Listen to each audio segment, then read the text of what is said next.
কতদিনে ছুটি নিয়ে আসছো? কতদিন পর হাতে রান্না। তুমি ছুটি নিয়ে আসছো কয়দিনের?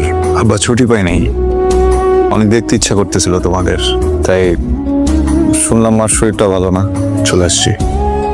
আচ্ছা আচ্ছা। এই বইটা শেষ পাতে তো আমার জন্য একটা কথা লিখে রাখছিলাম, পড়ছিলা? কি আর বলবো, তোমার কিছু বলার নাই, আর আমার তো নাই। তোমার সন্দেহ আর আমার দুর্বলতা। আপনার কিসের দুর্বলতা? আপনি সন্দেহ কথা বলছেন? সন্দেহ করার মতো কি করেন নাই আপনি? আস্তে কথা বলি, বাবা মা যে যাবে। আপনি হুট করে কেন দেশে চলে আসছেন? সত্যি বলবেন। তোমাদের সারপ্রাইজ দিতে আসছি। সারপ্রাইজ? কিসের সারপ্রাইজ? আপনি হুট করে এসে বলবেন যে সারপ্রাইজ দিতে আসছেন, আমি বিশ্বাস করে ফেলবো, তাই না? তোমার ছেলের চোখের দিকে তাকাই দেখছো? আমি দেখছি, আমি নিশ্চয়ই কোনো একটা ঝামেলা করছো। আরে আমার সারা জীবনের কষ্টের উপার্জনের টাকা পয়সা ব্যয় করে আমি ওরে বিদেশে পাঠাইলাম কেন? সুন্দর একটা ভবিষ্যতের জন্য, এই দিন দেখার জন্য। হ্যাঁ, মনে করছো কি আমি কিচ্ছু জানি না? কিচ্ছু জানি না। ইলির বাবা আমাকে ফোন করে সবকিছু বলছে, আমি সব জানি। ওরে জিজ্ঞেস করো কেন করলো, ওরে জিজ্ঞেস করো। ছেলেটা মাত্র দেশে আসছে, ওকে কতদিন ঘুরতে দাও, বেড়াতে দাও, তারপরে না হয় জিজ্ঞেস করা যাবে। এখনই কেন জিজ্ঞেস করতে হবে? জানো, একা একা চাঁদ দেখায় কোনো আরাম নাই, চাঁদ সবসময় সঙ্গীকে নিয়ে দেখতে হয়।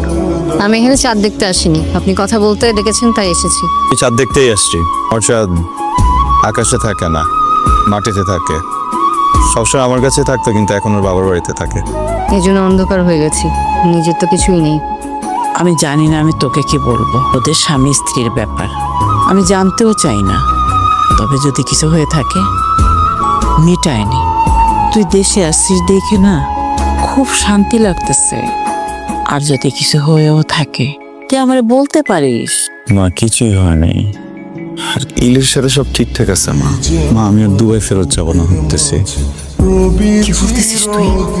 ফেরত যাবি না মানে? আমার কথা না হয় বাদই দিলাম, তোর আব্বা কত কষ্ট করে তোরে বিদেশ পাঠাইছে। মা, বিদেশটা না শুনতেই ভালো লাগে, তবে অনেক ভয়ঙ্কর। ফাটায় জ্বর আসলেও মাথায় হাত দেওয়ার মতো কেউ এখানে থাকে না। আমি আর বিদেশ যাবো না। মা, বাহ বাহ বাহ বাহ বাহ। ভালোই তো শুনলাম সবকিছু। আমি জীবনে ওর জন্য কি করতে পারছি না পারছি সেটা আমি জানি না, কিন্তু যেটুকু করছি সেটুকু করতে সারাটা জীবন আমার যুদ্ধ করতে হয়েছে নিজের সাথে। আমি তো এমন দায়িত্বহীন ছেলের জন্য যুদ্ধ করিনি সারা জীবন। আমার জীবনের সর্বস্ব দিয়ে আমি ওরে দুবাই পাঠিয়েছি। আরে তুই কার সাথে কথা বলতেছি? ধুৎ,